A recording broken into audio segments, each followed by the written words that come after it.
খাবার পরীক্ষার পরীক্ষাগারের অভাবে নিঃশব্দে মুর্শিদাবাদ জেলার দোকান বাজারে ভেজাল খাবারের রমরমা। অধিকাংশ ক্ষেত্রে অসচেতনতার জেরে দূষিত খাবার মুখে পুড়ে পেটের নানাবিধ ব্যাধিতে আক্রান্তের সংখ্যাও ক্রমেই বাড়ছে জেলার বিভিন্ন প্রান্তে। তাই এবার শুরু হয়েছে তৎপরতা। খাবারের মান যাচাইয়ের জন্য ভ্রাম্যমাণ পরীক্ষাগার চালু করা হলো বহরমপুরে। এবার খাবারের ভেজাল রুখতে হঠাৎ হানা দেবে ভ্রাম্যমাণ ল্যাবরেটরি। যে সমস্ত দোকান শপকিপার যারা খাবার আইটেম নিয়ে ব্যবসা করছেন তাদেরকে আপনারা জানেন যে কিছু কিছু নিয়ম মেনে চলতে হয়। কিছু কিছু ক্ষেত্রে তাদের লাইসেন্স থাকা বাধ্যতামূলক, কিছু কিছু ক্ষেত্রে তাদের রেজিস্ট্রেশন করলেও হয়। আমরা ধারাবাহিকভাবে সারা বছর এই ধরনের প্রোগ্রাম করি এবং মানুষের স্বাস্থ্য যাতে কোনোভাবেই কম্প্রোমাইজড না হয় সেই ব্যাপারটা লক্ষ্য রাখি। বিভিন্ন দোকানের খাবারের নমুনা সংগ্রহ করে পরীক্ষার জন্য কলকাতার ল্যাবরেটরিতে পাঠানো হয়। কিন্তু শহর থেকে গ্রামের বিভিন্ন দোকানের দুগ্ধজাত খাবার থেকে বিরিয়ানি সহ যাবতীয় ফাস্টফুডের মান দ্রুত নির্ণয়ের ন্যূনতম ব্যবস্থা নেই।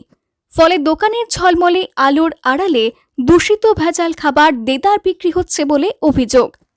সুস্বাদু ভেবে তৃপ্তিতে মুখেও পড়ছেন নানা বয়সী ক্রেতারা। যদিও বহরমপুর ও মুর্শিদাবাদ শহরের হাতে গোনা কয়েকটি দোকানে বছরে 1 থেকে 2 বার অভিযান চালিয়ে খাবারের নমুনা সংগ্রহ করা হয়। কিন্তু খাবারের নমুনার রিপোর্ট কলকাতা থেকে জেলায় ফিরে আসতে 6 মাস থেকে বছর পার হয়ে যায়।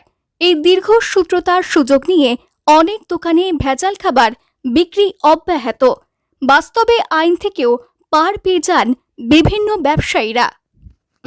যাতে এই যে বিভিন্ন জায়গায় মাছ বা সবজি বিভিন্ন অ্যাডাল্টারেশন হচ্ছে, এর বিরুদ্ধে যাতে আমরা সবাই মিলে লড়া যায়, যাতে অসুবিধা না হয়, পাবলিকের জনগণের যেন অসুবিধা হয়, সেই জন্য এই মিটিংটা খুব সুন্দরভাবে হলো।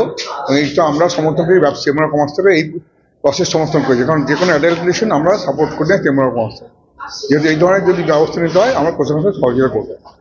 এতে মূল বিষয় ছিল আজকের বিষয়, এখানে জল, ফল, মাছ, বিভিন্ন রকম ফুড ডিপার্টমেন্টের ফুডের যে দ্রব্যগুলো আছে সেগুলোর বিষয় নিয়ে আলোচনার ডিটেলস হয়েছে। Food safety and standard authority of ইন্ডিয়ার থেকে এই অত্যাধুনিক এই গাড়িটি আনা হয়েছে।